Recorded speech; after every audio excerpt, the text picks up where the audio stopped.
All right, Democrats are trying to cast Senate Republican leader Mitch McConnell as the villain in the debt ceiling drama, with the president saying yesterday that it is up to the Kentucky senator whether or not the U.S. will pay its debts.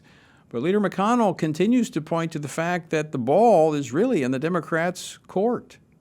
The majority doesn't need our votes. They just want a bipartisan shortcut around procedural hurdles they can actually clear on their own. And they want that shortcut so they can pivot right back to partisan spending as fast as possible. With less than 2 weeks before the estimated October 18th deadline to raise the debt ceiling, will the Democrats change course or continue toward a head-on collision that they'll blame the Republicans for? Joining now to talk about this and more is U.S. Senator John Boozman of Arkansas, who serves on the Committee on Appropriations and the Committee on Environment and Public Works. Senator, welcome back to the program. Hey, Tony, thank you so much for having me as always.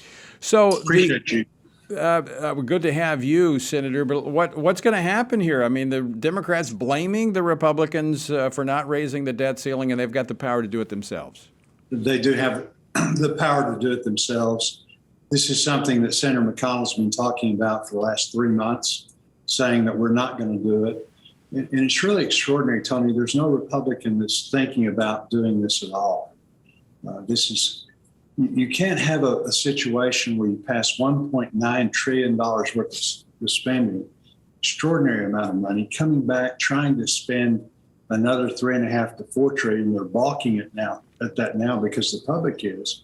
But at $3.5, $4 trillion, and then all of a sudden say, well, we've excluded you from all the hearings, stakeholders, whatever, but now we want you to help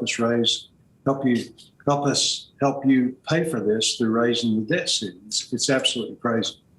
Yeah, and we've made it very clear we're simply not going to do that. They're not asking for your help when it comes to the 3.5 or 4.3 trillion that they want to spend. They just want you to give them a blank check. I didn't mention it. I haven't mentioned actually in a couple of weeks.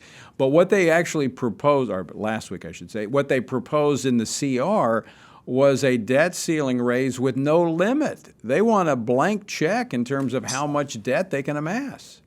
Right.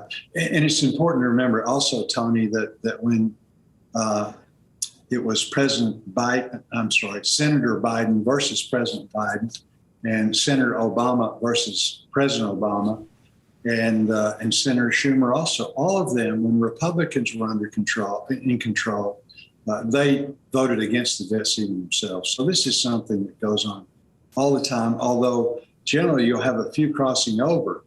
But because of the way that they've done this, because of the way they've excluded Republicans, you're simply not getting any crossover at all. You're not getting any buy-in. There's simply no reason for Republicans to support this legislation that, as you say, is a blank check. That's one of the main reasons that they're balking is they don't want to put their name. It's one thing to say, well, we'll do the debt ceiling until December of 23 or, pick a number. On the other hand, to say, well, we need to raise the debt ceiling to 30 some odd $30 trillion because of the extraordinary spending we're going to do in the next few years. I think that really exposes to the American public how serious this is. So, Senator Boozman, let's switch gears to look at that reconciliation bill that only requires the 51 votes in the Senate to pass.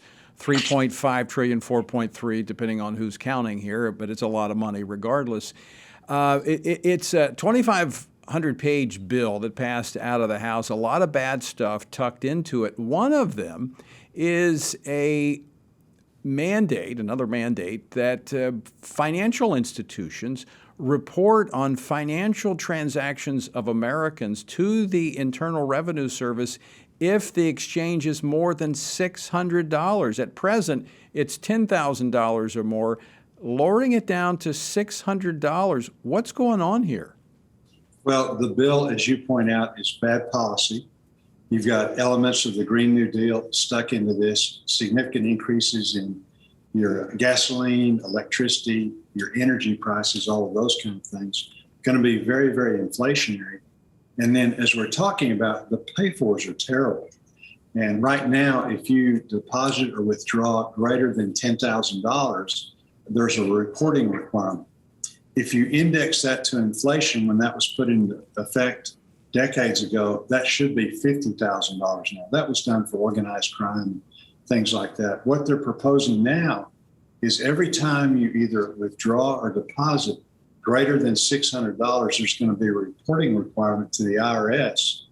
And combined with that, they are hiring with the tune of $80 billion, tens of thousands of new IRS agents. So this is all about Big Brother.